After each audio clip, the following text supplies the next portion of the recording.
Welcome back to Accident Reflections, and today we're going to look at a Cessna 177 that had an accident in the mountains during a training sortie. This is a South African Civil Aviation recorded accident. And here we've got the 177, the Cardinal. This is what she looks like, quite a nice little aeroplane on a day. Let's jump in, accident relevant history.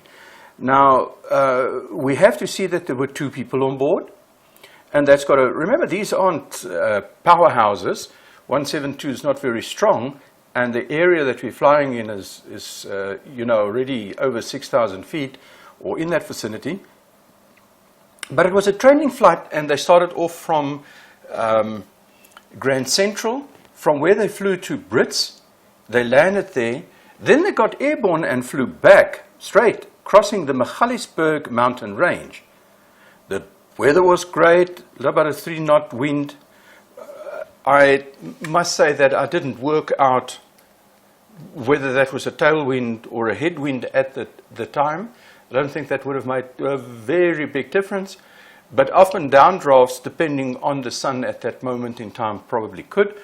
Observed a low-level return flight, so somebody saw the aircraft flying back, and at a low level, they say they saw them, how do they say overseas, routing up a valley, and that's where they crashed. And then the witness reported this to the neighborhood watch, and the crash was fatal.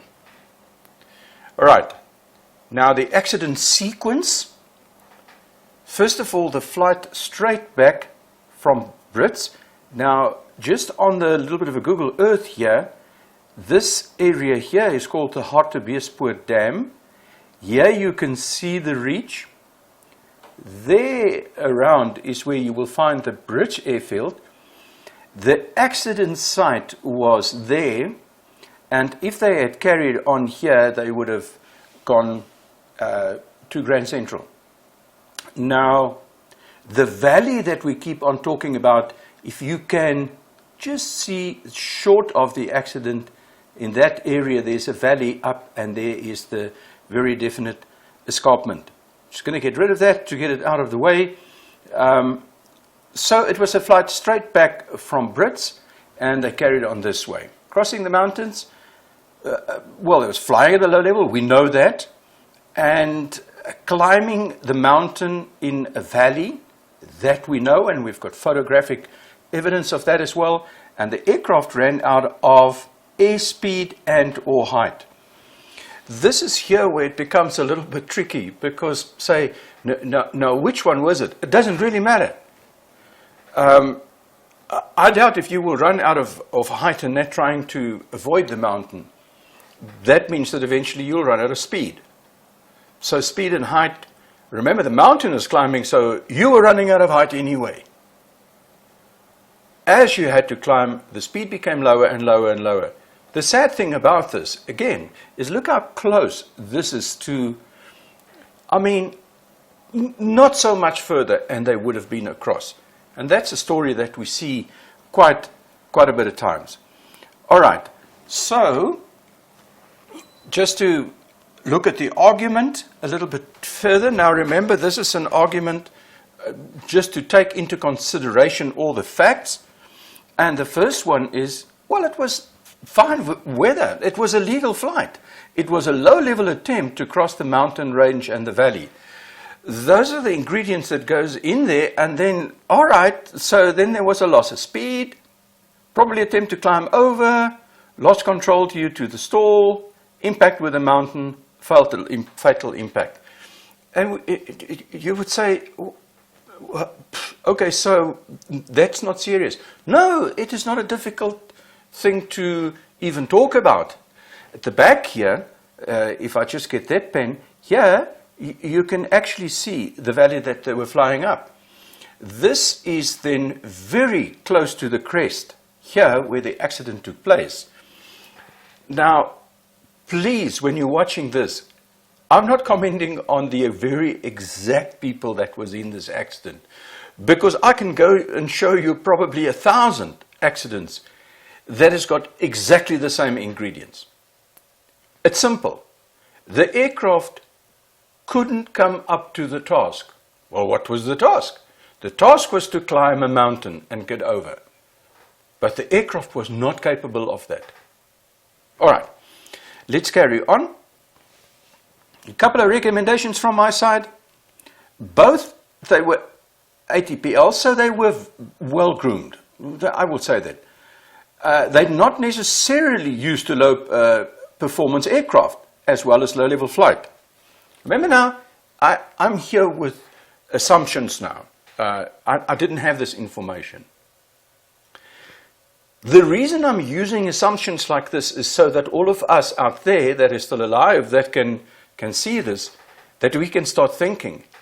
If you are used to high-level flying and high-performance aircraft, and now all of a sudden you find yourself in a low-level environment with a low-performance aircraft, that must start your second brain cell up very, very quickly. Low-level possible part of a training plan, it could be, you can't rule out that they didn't plan the low-level flight back.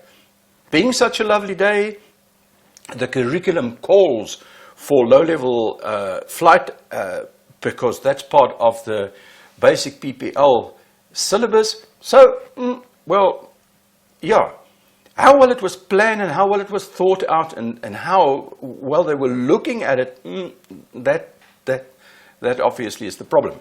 Probably very flat cockpit gradient due to the students' hours half that of the instructors. Oh, I'm not saying much about that. I'm just saying that, you know, this is not student and instructor. It's a pretty relaxed environment. That could become a little bit of a problem, but I think in this case, I'm quite sure if any of the two were unhappy with what they were going to do, the other one wouldn't get away with it. So, the cockpit gradient probably would have helped. No flaps, so the packed speed was 60 miles per hour versus 52 miles per hour. Well, all right, so that's 8 miles per hour. Yes, if an impact is inevitable, you do not want to stall out of the sky and you want to strike the ground at the slowest possible way. And the slowest possible way that you can do that is full power, full flap. And then obviously on the impact, you can close the throttle. All right, aircraft, whoa, let me go back there. Remember what I've given you now, full power and full flap. That is the lowest speeds that you can fly an aircraft with. That's something that you might know. And I think 52, no, this aircraft would have stalled then ran about at 40, 42, 45 maybe. All right, 40, okay, think about that. Aircraft pistons in particular, they never perform as published, all right. No room left for backing out of the mountain climb.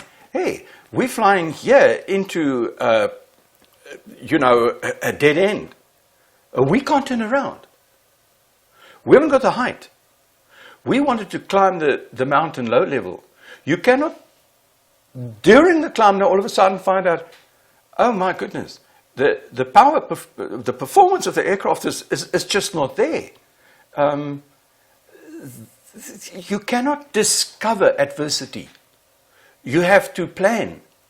And on the ground, discover at least. And then you do a test or two and have a look and see.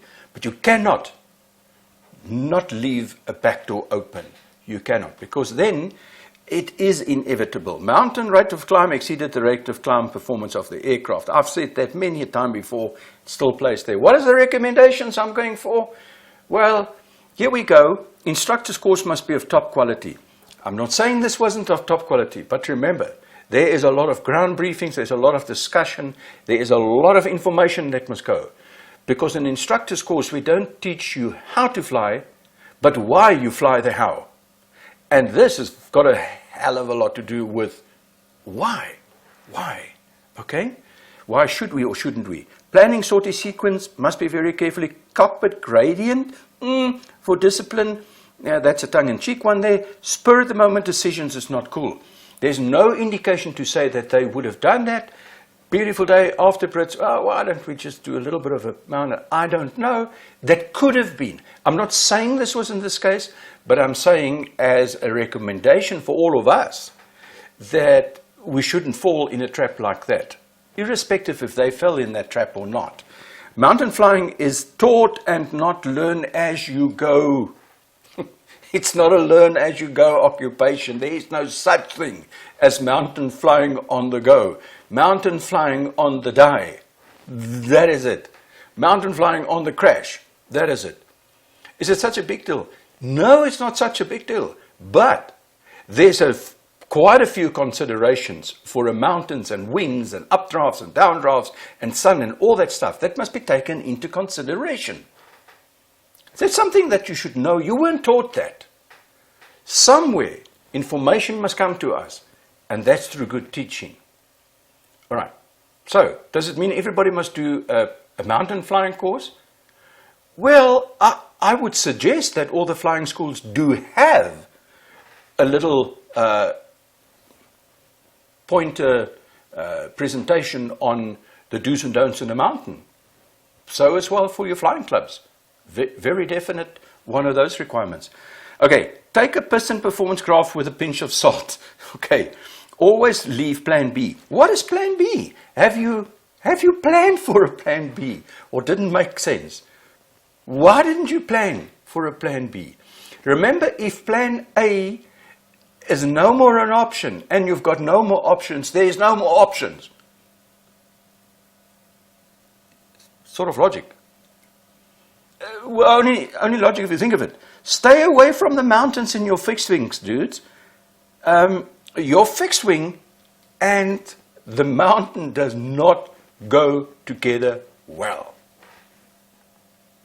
Really. High performance, gliders, people that understand how to use up and down drafts, they normally don't have a problem. But then we come with little hoha aeroplanes and we want to go and do the mountain thing. The mountain and the effect of the mountain is far beyond the capability of most aircraft. Right, last one. What is your plan? All right, so you've got your plan A, but if it runs out, what's your plan? I can't say there's no more plan. You cannot run out of plans, because if you run out of plans, you've run out of options, you run out of options, you die. Stick to the standard operating procedures. Until the next session.